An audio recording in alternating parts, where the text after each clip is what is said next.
बालिका बहू, तेरी शादी होने वाली है अगले महीने। ये बस्ता उठाकर कॉलेज जाना बंद कर दे अब। अरे कैसी बात कर रही हो, अभी उसकी उम्र ही क्या है। इतनी जल्दी शादी करने का फैसला मैं नहीं लेने वाला। फैसला लेने के लिए तुम्हें कहा किसने है? अरे मैंने कह दी शादी है तो है अगले महीने। बेचारी अमिता करती भी तो क्या, छोटी सी उम्र में बन जाती है अपने से 2 गुने उम्र के आदमी की बीवी। शादी के बाद देर रात पति घर आता है। खाना लगाओ, भूख लग रही है। अमिता खाना लगाती है। ये क्या बनाया है? वो सारा खाना फेंक देता है। कर्म ही खराब थे जो इतनी कम उम्र के लड़के से शादी करा दी। तभी वहाँ अमिता की सास आ जाती है। अरे हमें क्या पता था कि ये इतनी कामकाज में ढीली है। इसकी माँ ने तो कहा था रॉकेट की स्पीड से काम करती है। अमिता को आए दिन ससुराल में ताने, गालियां और कभी कभी तो मार भी पड़ती। सुन जा, अपनी माँ को बोल 50,000 रुपए भेजे, फ्री में नहीं रखना है तुझे। अरे मेरी एक आंख का ऑपरेशन भी तो करवाना है। अमिता को सास घर से निकाल देती है। अमिता परेशान होकर मायके की ओर जाती है। वो घर तो पहुंचती है लेकिन वहाँ ताला लगा है। अरे अमिता बेटी, क्या हाल बना रखा है तेरे पति ने? कहाँ है वो? अमिता पड़ोसी के सामने रोने लगती है। मुझे नहीं जाना उस घर में चाची। मेरे मम्मी पापा कहाँ है? उन लोगों ने तो ये मकान छोड़ दिया बिटिया। वो लोग तो कहीं और शहर चले गए। तुझे नहीं बताया? अमिता जोर जोर से रोने लगती है। नहीं बताया? ये क्या कर गए माँ पिताजी मेरे साथ? मेरी जिंदगी तो ढंग से भी खराब है। अब मैं क्या करूं?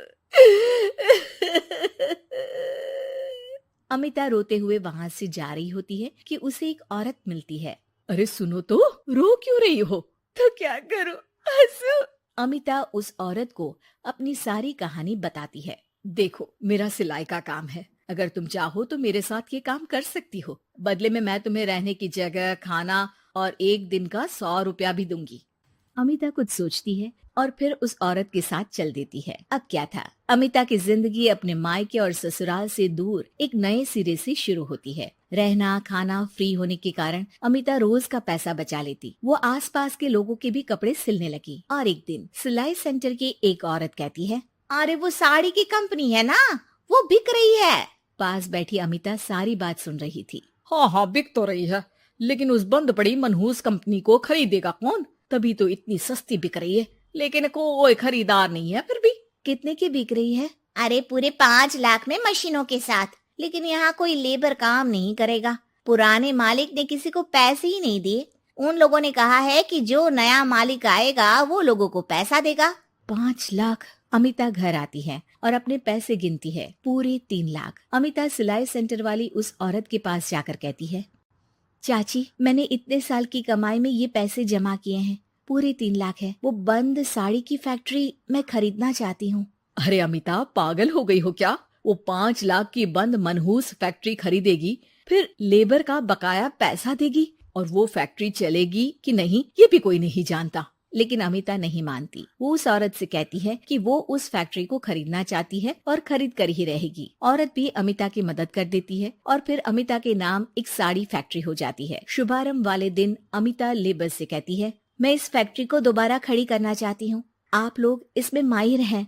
मैं नहीं जानती कि पहले वाला मालिक के काम करने का क्या तरीका था, लेकिन मैं अपनी योजनाओं के साथ आई हूँ। मेरे पास आप लोगों को देने के लिए अभी तो पैसे नहीं है, लेकिन मैं वादा करती हूँ 3 महीने में आप लोगों के पैसे ब्याज सहित आप लोगों को दे दूंगी। और ये क्या बात होती है? हम सारा दिन फिर से काम करें और पैसे ना मिले तो हम खाएंगे क्या?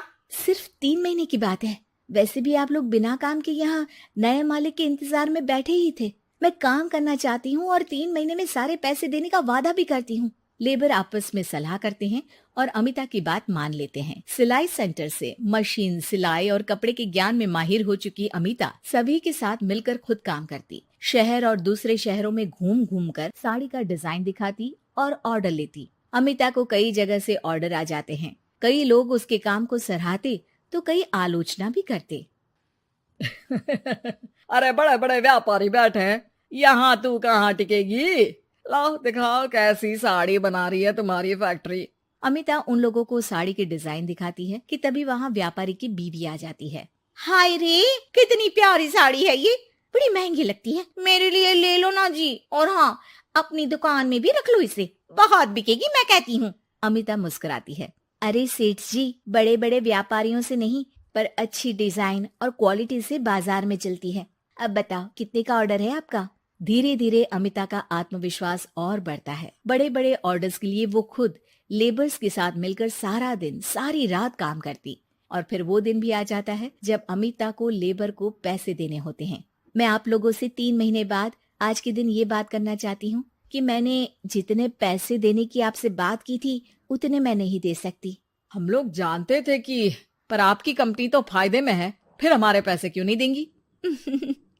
मतलब आप लोगों के बकाया पैसे, ये 3 महीने के पैसे और ब्याज के साथ मैं आप लोगों को 10% का मुनाफा भी दूंगी। सभी खुश हो जाते हैं। मेरा कोई परिवार नहीं है, लेकिन दिन रात आप लोगों के साथ काम करके मुझे आप लोगों में ही अपना परिवार दिखता है।